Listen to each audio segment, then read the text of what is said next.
Bueno, bienvenidos. Para nosotros, como siempre, es un gusto acompañarlos a todos ustedes el día de hoy en este canal. Para este video traemos un tema muy interesante relacionado con los títulos valores, como lo son, por ejemplo, la letra de cambio, el pagaré y la factura cambiaria, por nombrar solo algunos como de los más representativos. En consecuencia, pues de los títulos valores vamos a estudiar los siguientes aspectos. ¿Qué son los títulos valores según el Código de Comercio? ¿Cuál es su definición legal? ¿Cuál es el procedimiento para su cobro? ¿Cuáles son las clases de los títulos valores? ¿Cuáles son las clases de endosos? ¿Cuáles son las especies de los títulos valores?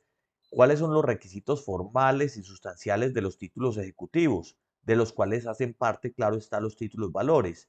Y por último, pero no por ello menos importante, ¿cuáles son los requisitos específicos de los títulos valores más representativos? Quédense con nosotros.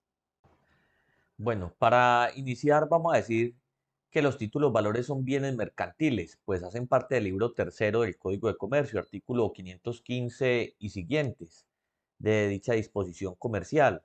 Y son bienes mercantiles como lo son, por ejemplo, los establecimientos de comercio, la propiedad industrial y en este caso pues también los títulos valores.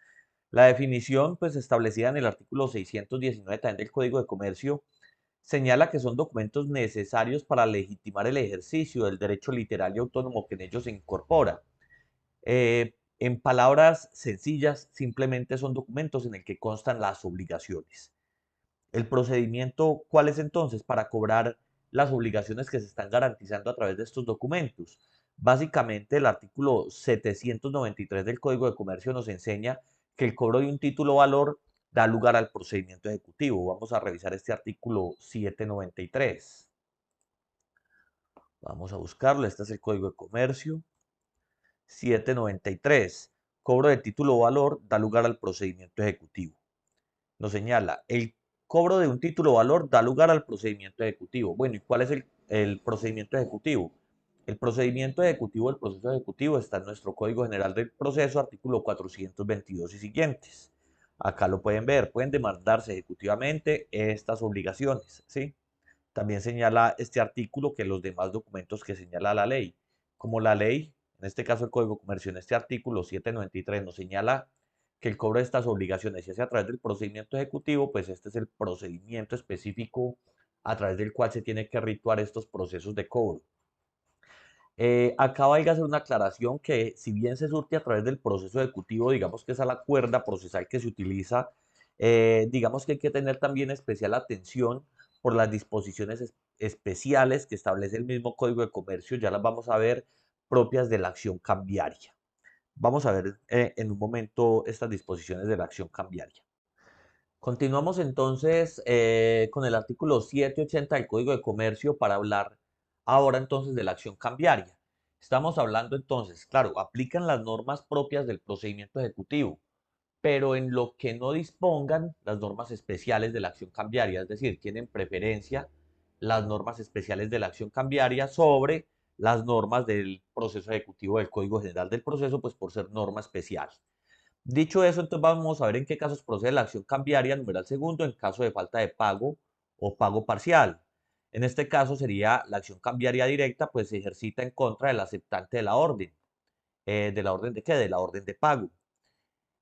También tenemos que, importante para esta acción cambiaria, el demandado o ejecutado para esta clase de asuntos, cuando hay aplicación a la acción cambiaria, mire que esto es una diferencia significativa con el trámite del proceso ejecutivo, solo podrá proponer ciertas excepciones. En este caso, solo podrá proponer las que están acá enlistadas cuando se está ejerciendo la acción cambiaria, es decir, se está cobrando una letra de cambio. Esto señala el artículo 784, excepciones de la acción cambiaria. Contra la acción cambiaria solo podrán, cuando dice solo podrán, está excluyendo cualquier otra posibilidad, oponerse las siguientes excepciones y hace un listado taxativo de ellas. Es decir, si el demandado o el ejecutado propone una acción diferente a cualquiera de las que están acá enlistadas, pues el despacho no necesariamente tendrá que imprimir trámite a esas excepciones. Ojo con eso. Por último, muy importante también para este tipo de asuntos, Miremos la prescripción de la acción cambiaria directa. La acción cambiaria directa prescribe en 3 años a partir del día de vencimiento. Es decir, si a usted la fecha de vencimiento es la fecha en la cual le tenían que pagar a usted la obligación, ¿sí? Si a usted, por ejemplo, le tenían que pagar la obligación el 20 de mayo del 2024, pues a partir del día 21 de mayo usted tiene derecho a demandar ejecutivamente porque ya se cumplió la fecha, ya expiró la fecha de vencimiento. Y a partir de esa misma data empieza a correr el término de 3 años que pues es tan conocido, creo yo, a nivel general. Y pues eso es con ocasión a esta disposición que estamos viendo acá, 789 del Código de Comercio. Bueno, continuando con el video, vamos a ver ahora las clases de los títulos valores. Podemos decir que existen 3 clases de títulos valores, que son los títulos nominativos, los títulos a la orden y los títulos al portador. ¿En qué se distinguen principalmente o por qué se hace esta diferencia? Por los requisitos de circulación de cada uno de estos títulos, que son diferentes como lo vamos a ver. El título nominativo podríamos decir que es el más seguro, pero también es el más complejo como para su circulación, porque exige, digamos, 3 pasos para usted poder hacerse a un título de estos. Vamos a explicar más en detalle a continuación. ¿Qué exige usted, por ejemplo, si usted tiene un título nominativo? Vamos a citar un ejemplo, un CDT materializado para, por ejemplo, venderlo a otra persona. Si usted entrega el CDT y esa persona pues le compra ese CDT, que en última se está comprando un título valor, ¿sí? Una obligación. Entonces, ¿qué exige? Pues que usted le entregue el título, pero también exige un endoso, es decir, que la persona que lo está entregando lo suscriba, ¿sí? Endoso, yo, fulanito de tal, tal, tal, identificado con cédula tal, endoso en favor de la persona tan, tan, tan, ya vamos a hablar de las clases de los endosos, en favor de la persona tal, tal, tal, el presente título, ¿listo? Y también exige la inscripción del tenedor en el registro que lleve el creador del título. Entonces, no sería suficiente con usted entregarle el título, ni tampoco sería suficiente con el endoso que usted haga. Tiene también esta persona que está comprando el título solicitar el registro ante, en este ejemplo que estamos colocando, la entidad financiera que expidió este CDT. Una vez este quede registrado en la base de datos de esta entidad financiera, pues ahí sí será ya un tenedor legitimado para exigir el cobro de esa obligación. Pero entonces veamos que es mucho más complejo los requisitos de circulación en esta clase de títulos nominativos, pues a pesar de que ofrecen una mayor seguridad por este mismo trámite. A continuación vamos a ver los títulos a la orden. Entonces, los requisitos de circulación para los títulos a la orden, en este caso nada más serían dos. Uno sería el endoso, lo que hablamos ahorita, el registro yo, fulanito de tal, identificado con cédula tal, endoso, ya vamos a hablar nuevamente de las clases de endosos, en favor de fulanita de tal, identificada con tal, el presente título valor, ¿sí? Firma. Y la entrega del título. Acá vemos que nada más son dos requisitos, a diferencia del anterior, de los títulos nominativos, acá no se exige ninguna inscripción en ninguna base de datos. Entonces, digamos que los requisitos de circulación son mucho más lapsos, lo cual permite al título circular, digamos, en el comercio con mayor facilidad. Sin embargo, obviamente se torna un poco menos seguro. Por último, tenemos los títulos al portador, que como requisito de circulación simplemente requiere la entrega del título. Acá no se exige ni siquiera el endoso, simplemente vea usted, por ejemplo, por citar un ejemplo, un título de valor, una letra de cambio, que sea al portador o que esté dispuesta al portador, pues por 1.000.000 de pesos usted la puede negociar con otra persona. Si de pronto se han generado intereses moratorios, la puede, por ejemplo, negociar en 1.100.000, 1.200.000, 1.500.000, dependiendo pues cómo esté el interés y la capacidad que tenga el demandado de pronto para perseguirlo, bien sea de manera directa o bien sea a través de un proceso judicial. Y pues como vamos a ver, este título valor pues es más poco seguro porque si usted tiene esa letra de cambio que estamos colocando acá el ejemplo, dispuesta como un título al portador, a usted se le pierde esa letra de cambio y quien se la encuentre pues estará legitimado para reclamarla, ¿sí? Entonces es mucho menos seguro este título, pero pues digamos facilita mucho más el tema de su circulación. Ahora vamos a ver cómo distinguimos entonces el título valor que yo tengo, si es un título nominativo, si es un título a la orden o si es un título al portador. Bueno, es un título nominativo cuando digamos que en el título, ¿no es cierto? O en la norma que rige su creación se exige la inscripción del tenedor en el registro, lo que hablábamos ahorita. Entonces, en este título se exige el registro que deberá llevar el creador del título, pero adicionalmente se reconocerá como tenedor legítimo a quien figure en el mencionado registro. Entonces, el título valor tiene que tener una leyenda expresa señalando este tipo de asunto, este requisito de circulación, que solamente se va a reconocer a tenor legítimo a quien figure en el registro que está llevando el creador del título. ¿Cómo reconocemos un título a la orden? Porque son expedidos a favor de determinadas personas. Pongamos el ejemplo de un cheque, ¿sí? Un cheque que obviamente sale, páguese en favor de tal y tal persona identificada con cédula de ciudadanía número tan, ¿no es cierto? Y pues adicionalmente pueden tener la cláusula o la nota que dice a la orden de, ¿sí? Páguese a la orden de. Y también pueden contener una nota que diga transferibles por endoso o negociables o que diga título valor. Un título valor que tenga cualquiera de estas notas que estamos viendo acá, entienda usted que es un título a la orden. Y por ser un título a la orden, entonces va a requerir para circularlo, además de la entrega del título, también el endoso. Por último, los títulos al portador, entonces digamos que son aquellos que no se expiden en favor de determinada persona, ¿sí? O que contengan la nota que diga al portador, ¿sí? Y pues como ya lo dijimos, la simple exhibición del título lo legitima, ¿sí? Para cobrar, bien puede ser de manera directa o de manera judicial este tipo de obligación. Pues solamente como requisito de circulación se reitera, se exige la entrega del título. Bueno, vistas entonces las clases de títulos valores, vamos a ver ahora cuáles son las clases de los endosos, ¿sí? Recordemos que los endosos, mira que se exigen para los títulos nominativos y para los títulos a la orden. No se exigen para los títulos al portador, pues acá solamente se exige la entrega del título. Pero entonces, ¿qué clases de endosos puedo hacer yo? Hay tres clases de endosos. Uno es el endoso en propiedad, el segundo es endoso en procuración y el tercero es un endoso en garantía. En apretada síntesis les voy a decir que el endoso en propiedad transfiere la titularidad del título valor, es decir, transfiere la propiedad, yo le vendo a usted una letra de cambio, usted me la compra, usted va a ser el legitimado y el propietario, digamos, de los derechos que están allí contenidos.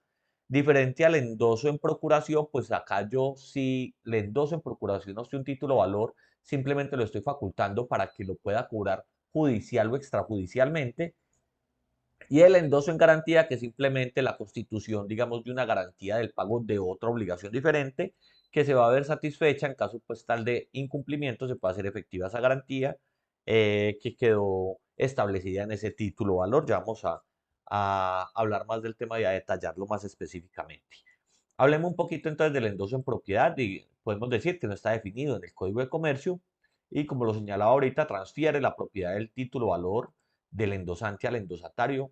Es decir, si yo a usted le vendo una letra de cambio, usted me la vende a mí, el endoso que se va a tener que hacer se tiene que hacer en propiedad. ¿Qué se entiende por endoso en propiedad? Digamos que endoso, usted cuando realiza un endoso, que se exige, ya lo dijimos, en los títulos nominativos y en los títulos a la orden, pues deberá consignar la clase endoso. Eh, yo, fulanito de tal, identificado con cédula tal, endoso en propiedad el presente título valor en favor de la señora, cédula tan, ¿sí? Ahora usted me dice, bueno, ¿y qué pasa si, por ejemplo, no coloqué que lo endosaba en propiedad?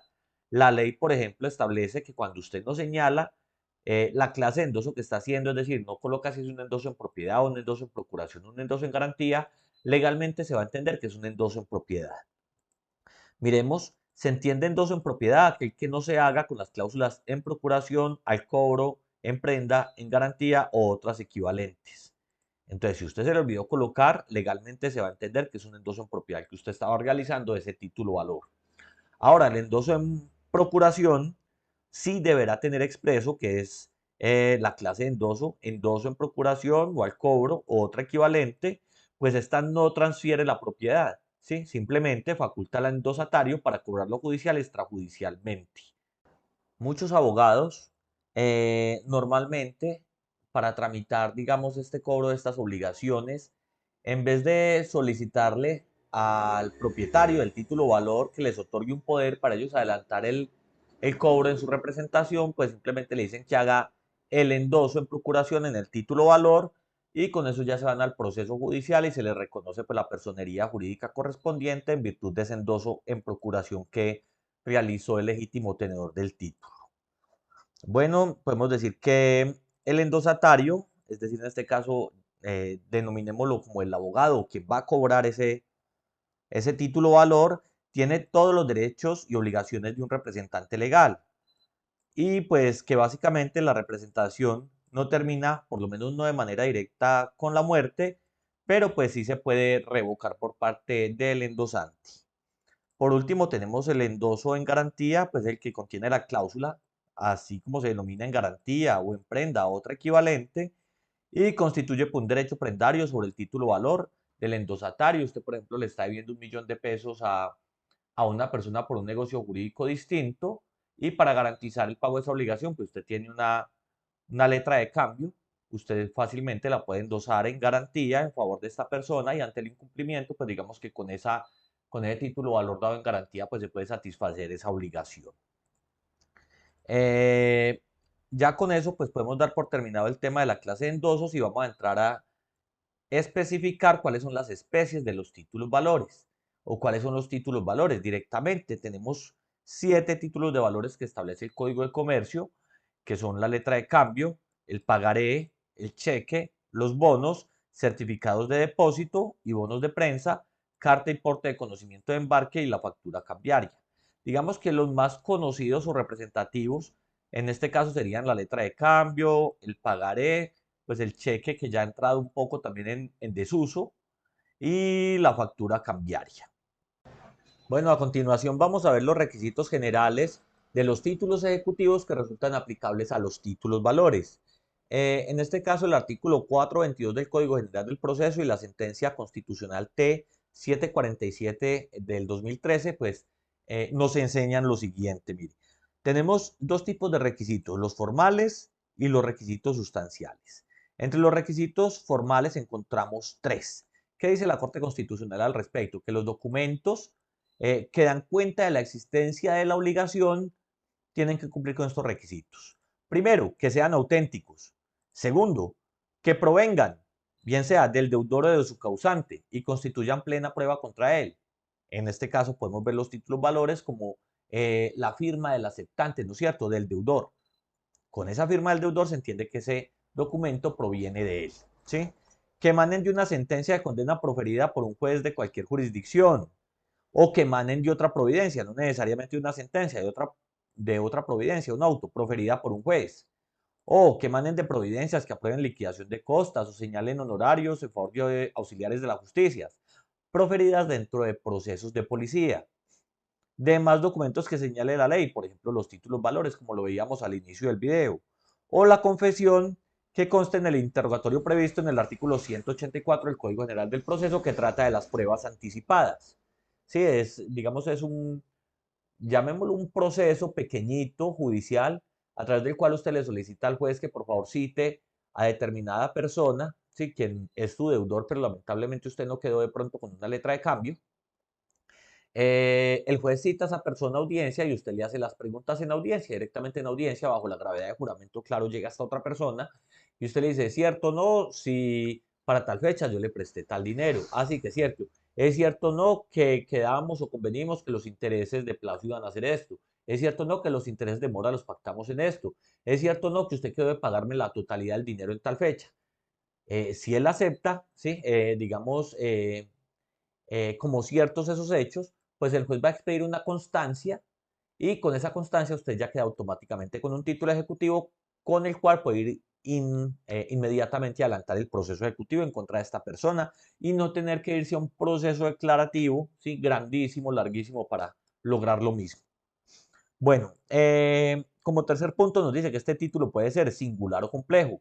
Singular, la obligación está contenida en un solo documento, el ejemplo claro de la letra de cambio, o complejo. Para este ejemplo, dice que la obligación está contenida en varios documentos.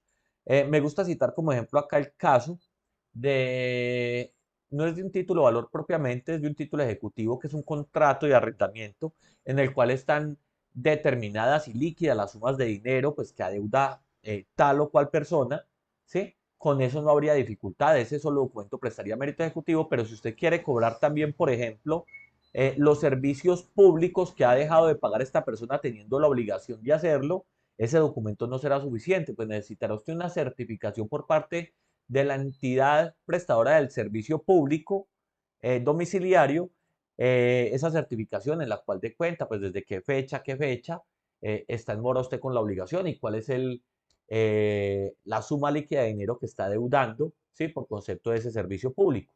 En este caso, si usted también va a cobrar esos servicios públicos con ocasión de ese arrendamiento, de ese incumplimiento de ese contrato de arrendamiento, deberá llegar también esta certificación acompañando ese contrato. Miren que acá ya la obligación deja de estar contenida en un solo documento para estar contenida en dos, caso en el cual entonces podemos estar hablando de un título ejecutivo complejo.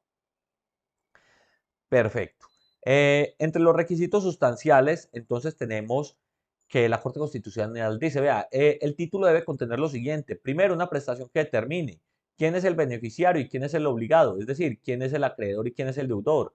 Segundo, una conducta que debe realizar el obligado, en este caso el deudor. Esa conducta puede ser de dar, de hacer o no hacer. Entienda usted que dentro de la obligación de dar está la de pagar la suma líquida de dinero. Tercero, la obligación puede ser o debe ser, mejor, clara, expresa y exigible. Es clara la obligación cuando no da lugar a equívocos y están identificados el deudor, el acreedor, la naturaleza de la obligación y los factores que determinan la obligación. ¿Cuándo es expresa? Cuando de la redacción del documento aparece nítida y manifiesta la obligación. ¿Y cuándo es exigible? Pues es exigible cuando la obligación es pura y simple, es decir, cuando no está sujeta al cumplimiento de una obligación o esta ya caeció, o cuando no está sujeta a un plazo o este ya caeció. Digamos que esos son los requisitos formales y sustanciales de los títulos ejecutivos aplicables, como ya hablamos, a los títulos valores. Por último, vamos a hablar entonces de los requisitos específicos propios de los títulos valores. Bueno, estos requisitos específicos los encontramos en el Código de Comercio. Entonces nos dice el Código de Comercio en el artículo 621, mire, todos los títulos valores deben contener estos requisitos. Primero, obligatorio, la mención del derecho que en él se incorpora. Segundo, sustituible, la firma de quien lo crea. ¿Por qué sustituible? Porque podrá sustituirse esa firma con un signo que puede ser mecánicamente impuesto. Tercero, opcional, el lugar de cumplimiento o ejercicio del derecho. Si no se menciona, será el del domicilio del creador del título. Y opcional, fecha y hora de creación del título. ¿Por qué opcional? Porque si no se menciona, se tendrá la fecha de la entrega del título. Todos los títulos valores deben cumplir con estos requisitos del 621. Ahora vamos a ver los requisitos de la letra de cambio, artículo 671. Es obligatorio que cumpla con los requisitos del 621. Lo acabamos de hablar. Es obligatorio que contenga la orden incondicional de pagar una suma determinada de dinero. Es obligatorio que esté el nombre del girado, es decir, del deudor. Es obligatorio la forma de vencimiento, ¿sí? Si es a plazo o es con una obligación, al cumplimiento de una obligación. ¿Qué es obligatorio? La indicación de ser pagadera a la orden o al portador, ¿sí? Lo que vimos atrás en este video. Acá está, a la orden o al portador. Es decir, la letra de cambio puede ser expedida a la orden o al portador. Eh, con eso ya vemos o damos por superados los requisitos de la letra de cambio. Miremos ahora los requisitos del pagaré, artículo 709 del Código de Comercio. Es obligatorio los requisitos del 621, ya lo hablamos. ¿Qué es obligatorio? La promesa incondicional de pagar una suma determinada de dinero. ¿Qué es obligatorio? El nombre de la persona a quien deba hacérsele el pago, en este caso el acreedor. ¿Qué es obligatorio? La indicación de ser pagadera a la orden o al portador. Ya lo vimos, quiere decir que el pagaré también puede ser expedido bien sea a la orden o bien sea al portador. ¿Qué es obligatorio? La forma de vencimiento, ¿sí? Es al acaecimiento de la fecha, es decir, de un plazo o al cumplimiento de una obligación. Por último, veremos ya las facturas cambiarias, los requisitos de las facturas cambiarias, y para ello vamos a ver pues cuáles son. Primero, obligatorios requisitos del 621. Miremos que todos nos exigen cumplir con el 621. Mire. 621 dijimos que era para todos los títulos valores. Segundo, es obligatorio que cumpla con los requisitos señalados en el artículo 617 del Estatuto Tributario. ¿Y cuáles son estos? A, estar denominada expresamente como factura de venta, es decir, la factura debe cumplir con estos requisitos. B, Apellido sin nombre o razón social y NID del vendedor o de quien presta el servicio. C. Apellido sin nombre o razón social y NID del adquiriente de los bienes o los servicios, junto a la discriminación del IVA pagado. D. Llevar un número que corresponda a un sistema de numeración consecutiva de facturas de venta. E. La fecha de la expedición. F. Descripción específica o genérica de los artículos vendidos o de los servicios prestados. G. Valor total de la operación. H. El nombre o razón social y el NID del impresor de la factura. Y indicar la calidad de retenedor sobre el impuesto de las ventas. Estos son los requisitos establecidos en el artículo 617 del Estatuto Tributario.